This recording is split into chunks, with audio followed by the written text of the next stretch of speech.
Welcome back, guys. Max here, and in today's video we're going to go over the Apocalypse DLC, potential weapons that we may see dropped into the game. Last time we went over and did the Turning Tides potential weapons. If you've not seen the video, by all means check out the description down below. A link to that video will be in that, and before that I did Turning Tides potential maps, and also the link to that video will be down in the description below. So I've got a ton of information I want to get to, so without further ado, let's get stuck straight into this. So first on the list, let's cover the juicy assault class first, because these look awesome. Thompson prototype Persuader model. Cartridge is a 45 ACP. Rate of fire 600 to 1500 rounds a minute. Its capacity 50 to 100 rounds belt fed. That's kind of cool. Variants could be trench, optical, and extended. One of the two early prototypes of the world famous Tommy gun. It began development in 1917/1918, and early prototypes were shipped to New York, but the war ended before they could ever be shipped to the Western Front. This submachine gun is belt-fed and fires a high cyclic rate. This weapon was affectionately called the trench broom and would serve as a good hip-fire submachine gun. The belt-fed ammunition would serve as a good excuse to animate a slow reload and balance the higher fire rate. Damage should be reduced to make up for the high fire rate. Now, these sentences, or these paragraphs I should say, are not written by me. They're written by the same guy in the previous video. A link to this whole page, which was on one of the Battlefield forums, will be in the description down below as well. I'm not trying to claim anybody else's work, but this thing looks absolutely awesome, and this is the gun that I think will make it into the game. And this is the Thompson prototype, the Annihilator model, and this thing looks epic. I really want this gun. Again, cartridge is 45 ACP, fire rate 600 to 800 rounds per minute. Capacity is a 20 or 30 round box magazine. Variants could come in factory, storm, and optical. The second of the two Thompson prototypes, unlike the Persuader model, this one uses box magazines, so reloads should be a little quicker. I would recommend using the low 600 to 800 RPM, depending on which submachine gun will appear. I would guess the Annihilator is the most likely of the two Thompsons to be modelled in the game. Again, this gun looks absolutely gorgeous, and I really hope this makes it into the game. And on a quick side note as well, DICE have a real habit of dropping in little clues to what we may or may not see in the next game, and so we know we're getting one at the end of 2018. This would actually be in keeping perfectly with the World War II game, because obviously the Thompson machine gun was heavily used during World War II. So if this does make it in to the Apocalypse DLC, that may be a clue as to what kind of game we are going to receive in 2018. But hey, I'm throwing it out there now. You never know. Next year we'll find out if that comes to pass or not. Next on the list is the Wolfert 1918 toggle lock shotgun. This thing's cool. Cartridge, 12 gauge brass shell. Fire rate, self-loading shotgun around the same speed as the Schrogen inertial. I know I've just butchered that, but you can correct me in the comments down below. Capacity, 4 to 6 tube loaded. Backboard, factory, and hunter variants are available. Another self-loading shotgun I found a while back, he says. This shotgun uses the same Luger action to chamber a shell. It was apparently developed during the Great War by Wolfert as a sporting shotgun, but was not released until November of 1918. This is an interesting shotgun, and its addition to the game may add more variety to the self-loading shotguns in the assault class, of course, along with the 12 gauge automatic and the Schrogen inertial. To chamber a round, you have to turn the lever clockwise about 45 degrees to operate the action. That's absolutely awesome, and I'd love to see DICE animate that within the game. That's really cool. Again, a lot of these images as well, guys, are taken from James D. Dulier, which again I'll leave a link to him. Antique firearms dealer. Absolutely fantastic weapons, but again, you will need a mortgage to purchase any of them. Next in the medic class, he's got the Farquar Hill rifle. This gun looks gorgeous too. Cartridge was a 303 British. Rate of fire, self-loading rifle, or 700 rounds per minute in full auto. That's an interesting twist. Capacity 19+1 round drum magazine. Variants could be the factory, optical, storm, or marksman. An almost unknown British prototype rifle developed around 1917. This rifle was actually almost adopted into service for the British Empire, but orders for 70,000 rifles were scrapped once the Great War ended. This rifle is capable of fully automatic fire and has an interesting quirk. If you don't flip two switches that hold the bullets in place and then remove the mag, all the rounds fall out of the magazine. It'll be interesting to see how that would animate within the game. This rifle will fit somewhere in between the Fedorov Avtomat and the Stelzlader 1916. This gun is absolutely fantastic. I really hope these make it into the game. It's absolutely brilliant. Next on the list is the Howl Automatic 1915-1916. Again, this thing looks like an absolute powerhouse as well. And This thing fires, again, the 303 British cartridge, a self-loading rifle, kind of slower than the RSC 1917, although in my opinion they'd probably have to speed that up. Variants could be the experimental or factory, capacity 10 to 20 round SMLE magazines, which are removable. An interesting find, the Howl was originally thought to have only been created during World War II, but early examples from 1915 and 1916 exist. This rifle takes a normal Lee Enfield and slaps a piston to the side of the rifle, making it semi-automatic, similar to how the Siragotti is a conversion of the Carcano carbine. Damage-wise, this gun should be a two-shot kill, but at the expense of a rate of fire slower than the RSC 1917. I would recommend having it reuse the same reload as the Enfield for balancing purposes, but since the SMLE and the MLE rifles were removable magazines, it may be beneficial to animate the gun with a full magazine replacement instead of just reloading with stripper clips. Rumour has it that this can be converted to full auto, and examples of these full auto conversions have been found from World War II. Looks absolutely mustard. Next on the list was the Munir rifle. We actually did cover that in the last video, so I'm not going to go over that again. And now we're going to jump straight into the support class and the MG0818. These are going to get confusing, guys, so pay close attention. Cartridge, 7.92 by 57mm, rate of fire 450 to 650 rounds per minute. Capacity 100 to 250 round belts. Low weight or suppressive would be a good variant to have. It's a lightened version of the Sentry's MG0815. This version uses an air-cooled barrel instead of a water-cooled barrel, bringing the weight down to about 14.7 kilos or 32 pounds if you're in the States. A good alternative to the MG15, the MG0818 can provide accurate sustained fire. This version of the MG08 was only produced in small numbers but was reportedly fielded to troops just before the war ended. Damage-wise, I would say the MG15 model in mind, but lower the rate of fire and increase the length in which the machine gun can be fired before it overheats. I would also suggest an alternative reload to the MG0815 that the Sentry uses, since the carry handle would get in the way.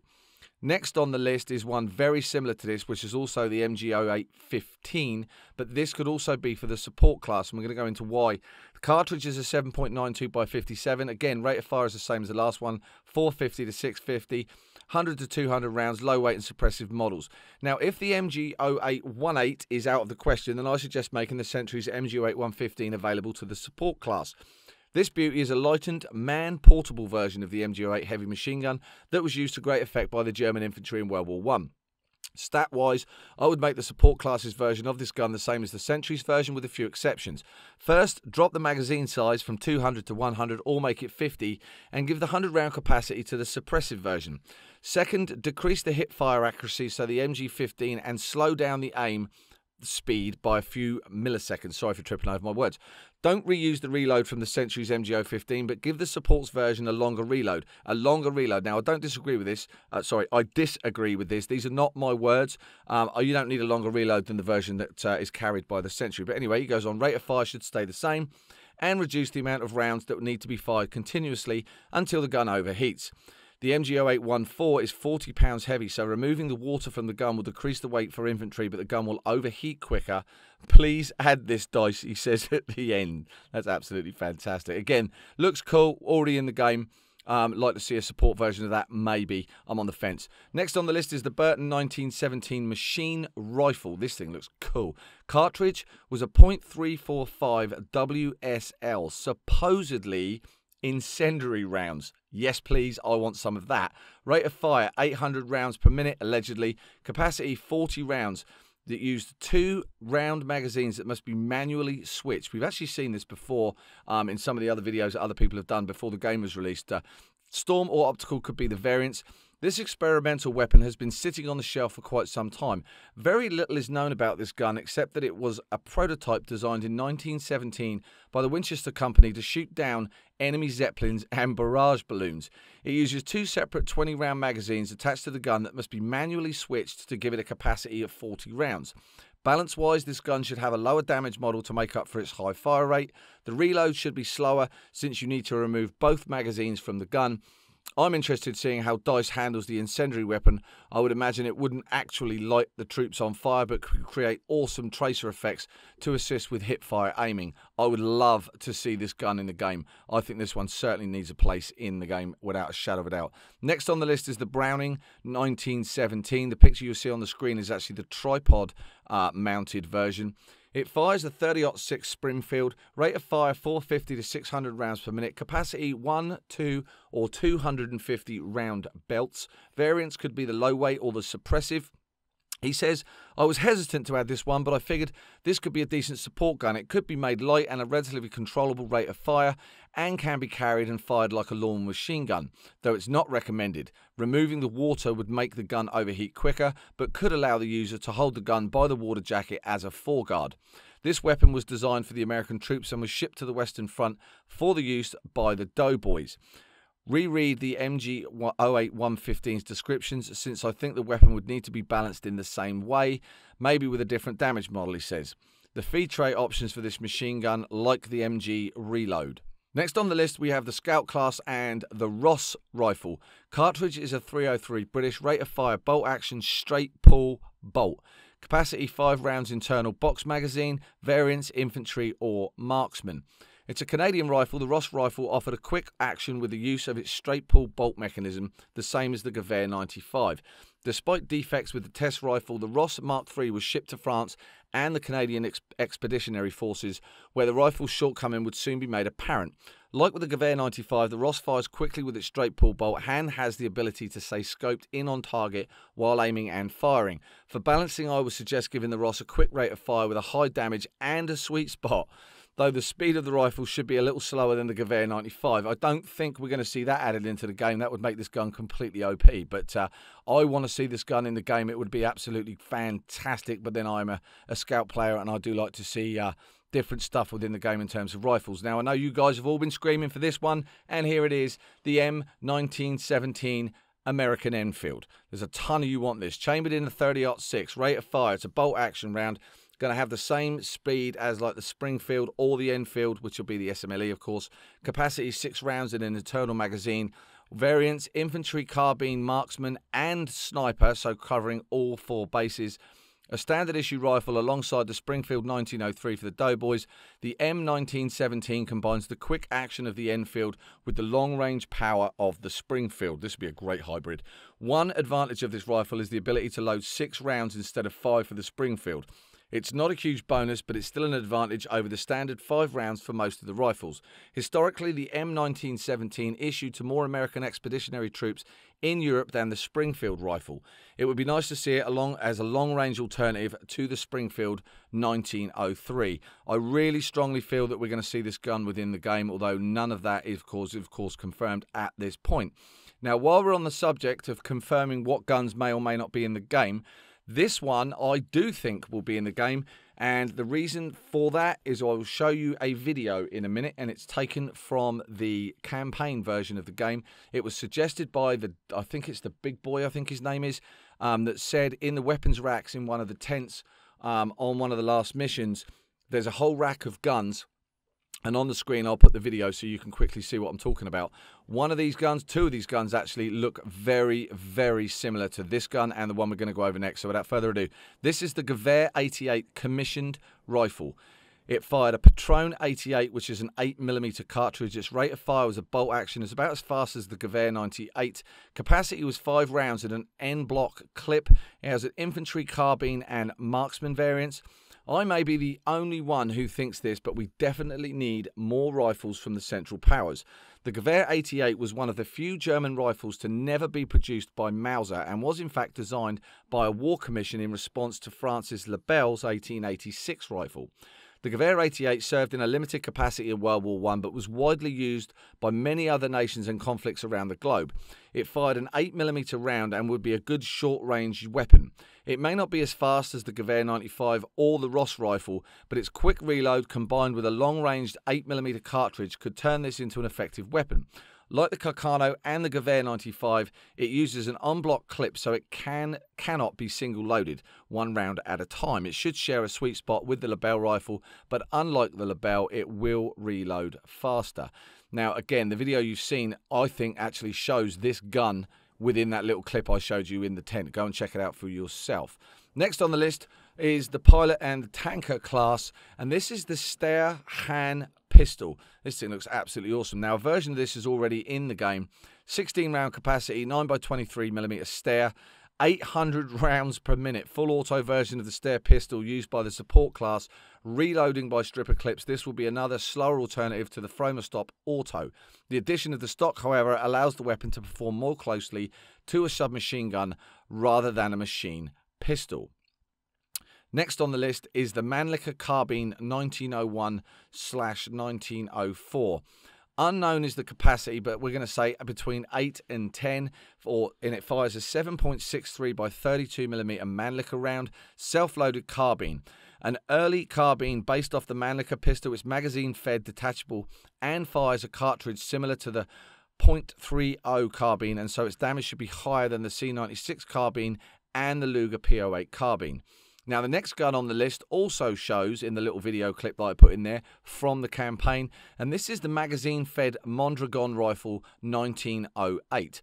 The one in the first image here is the one with the 32-round magazine, but it's also available in the 20-round magazine. Now, if you look in the little clip that I'm showing back on the screen again now, you will see that the bolt carrier on the left side of the gun in the image and in the video looks very, very similar to this gun, as does the 20-round detachable magazine. So I think we're going to see the Gewehr 88, and I think we're going to see this, the Mondragon, which is now a semi-automatic with 20 rounds in the magazine, in the game. And that's just because, obviously, as you can see, it actually already is in a weapons rack within the game. Now, it fires a 7x57mm Mauser round. It's a self-loading rifle, a high-capacity version of the Medic's rifle. I can't think of any other way to implement this other than to make it a weapon for the pilot or tanker class.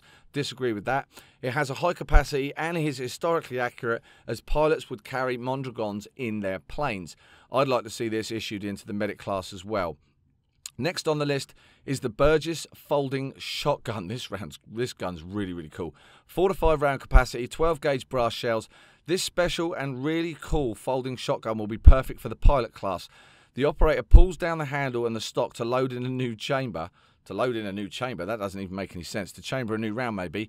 The weapon itself can be folded in half its length to carefully be concealed, as you can see by the image. This thing looks absolutely gorgeous. Love to see that into the game. And lastly but not least, we can't not do the pistols. So these are the potential pistols he sees within the game.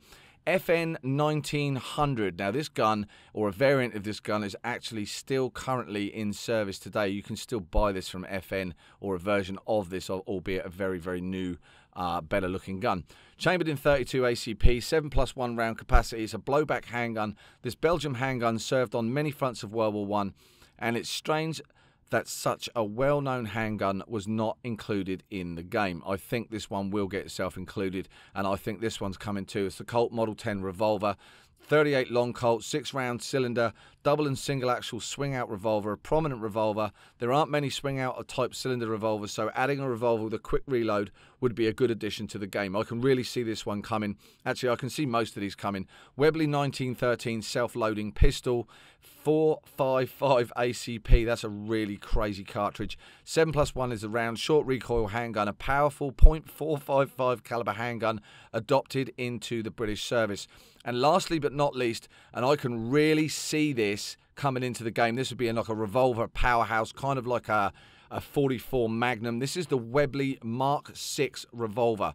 Fires the .455 Webley or .38 ACP round. 6-round revolver, double single action top break action revolver, an iconic revolver that has served the British Empire for nearly a century. A main staple of English officers in World War I. It's surprising that it didn't make it into the vanilla game. The auto revolver is heavily based on this pistol, so it might not be added into this game. I would love to see this gun, one big pistol revolver, powerhouse. And last on the list is the Lebel Revolver.